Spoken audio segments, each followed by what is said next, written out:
Hello everyone, welcome to my channel. Please subscribe and stay tuned by clicking the bell icon. Britain's Got Talent. Next, Charlotte Church embroiled in drug scandal. Not to mention a chance to perform in front of the royal family at the Royal Variety Show, and the ultimate prize of £250,000. But for a few, it also means the nation is watching when they drop to their lowest point and get carted off to jail. From £3 million fraud schemes to drug scandals and faking cancer, the life of some of the stars, after the applause of the BGT audience has faded, has taken a turn for the worse. Others, however, have seen it as a fresh start, giving them a platform to show how they have turned their life around after a stint inside. As this year's crop of wannabes prepare to battle it out in Sunday's grand final, we have a look at the contestants who have found themselves on the wrong side of the law. Singer Olivia Archbold, now 27, was tipped to become the next Charlotte Church after appearing on BGT in 2010, aged just 14. But 7 years later, she was up in court alongside her then-boyfriend, Alex Nash, for helping him run a dark web drugs racket, which saw them mail cannabis-laced sweets across the UK. Nash would order the cannabis online from America and Holland using Bitcoin before Olivia would break it into batches. The pair would inject cannabis concentrate into chocolate bars and sweets before posting them onto buyers in a scheme worth £85,000 over 3 years. At the trial, Judge Manley told her, "The psychological report prepared by the prosecution says you are someone who is, and has been, easily manipulated. But you knew the difference between right and wrong, and you knew what you were doing was wrong." Archbold laundered £51,000 in dirty money through her NatWest and Santander bank accounts. She admitted in court to production of cannabis, being concerned in the supply of the drug, and possessing criminal property. Archbold was handed a 2-year jail sentence, suspended for 24 months, and ordered to complete 300 hours of unpaid work.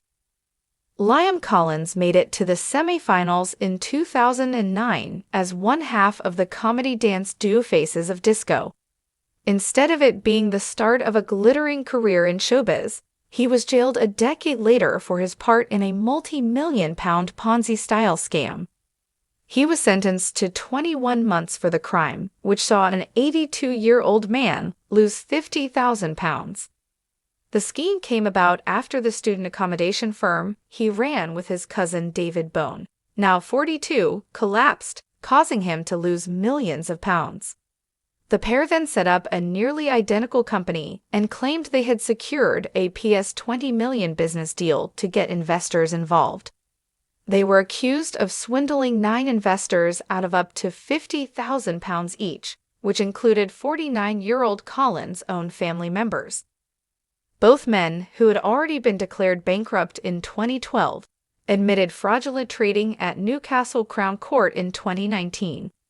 At the time of the investigation, Collins insisted, "We are not common, and there was never any intention of misleading anyone. I'm incredibly sympathetic to the investors. A lot of them are my own family members, but it's a two-way relationship. You can be an irresponsible businessman, but you can also be an irresponsible investor. Some people think I'm walking around like a millionaire, with money stashed in an offshore account, and these people would like me dead. But I've lost everything. PS 3 million, 29 houses, my cars, my friends, everything." Last year, mum of 2 Claire Connolly, 34, posed as a hopeful for the show to get her daughter Tia, 15, an audition spot. During the interview section of the auditions, she admitted to having been jailed for a stash of cannabis worth £6,000 in her home in Accrington, Lancashire. In 2012, police found the drugs hidden around her house in Celebration tins. She was sentenced to 12 months in prison for allowing her home to be used for the supply of drugs. Claire was also sent down for another charge of affray for her role in a drunken scrap that happened while on bail. Speaking to the Mirror about the charges, she said, "I did go to prison, and that's something I have to live with. The stigma follows me around. Of course, I'm sorry. At the time, I was angry at life. But I'm doing everything I can to make sure Tia doesn't make the same mistakes I did.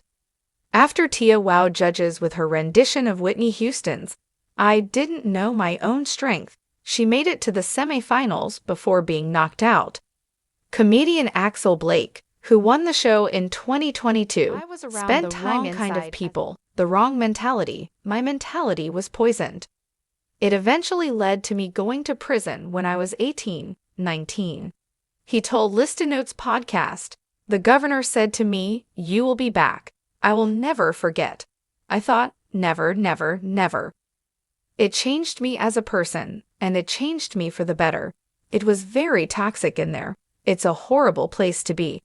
Since winning the ITV show, Axel has been touring with his sold-out show and focusing on being a dad to his 2 children. Theater events organizer James Edgington, 39, fell foul of the law when he illegally sold on complimentary tickets.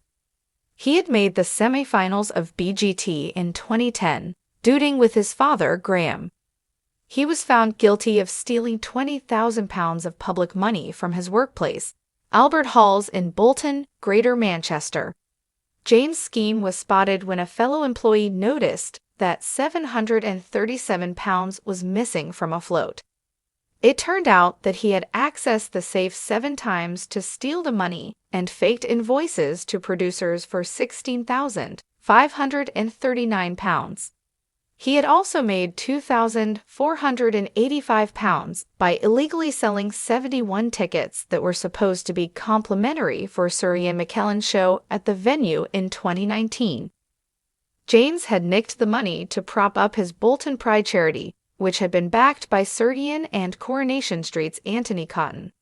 He pleaded guilty to fraud, attempted fraud and theft, resulting in being given 10 months imprisonment suspended for 12 months, and was ordered to complete 200 hours of unpaid work.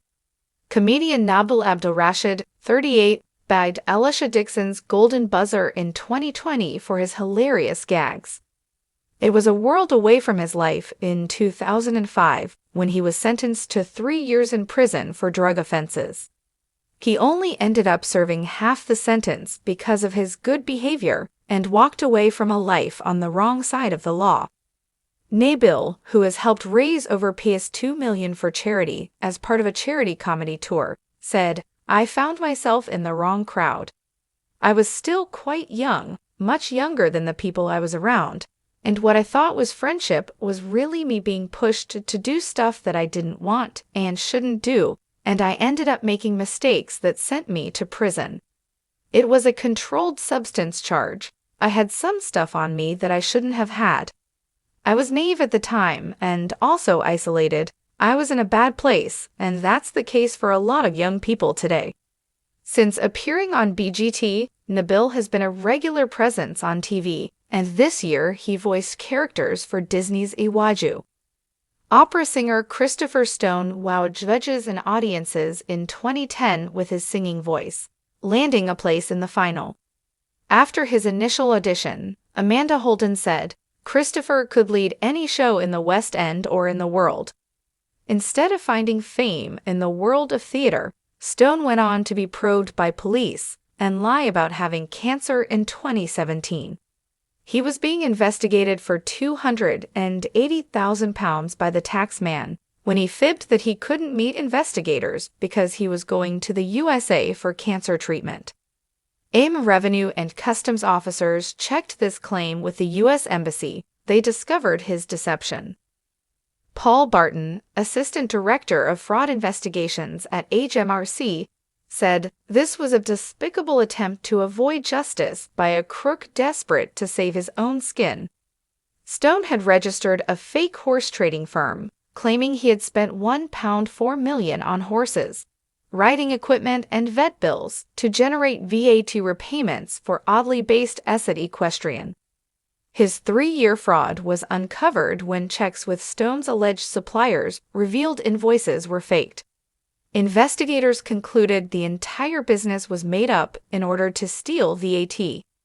The fraudster pleaded guilty to cheating the public revenue and was sentenced to 33 months in prison. If you like the video, Don't forget to like, comment, and share.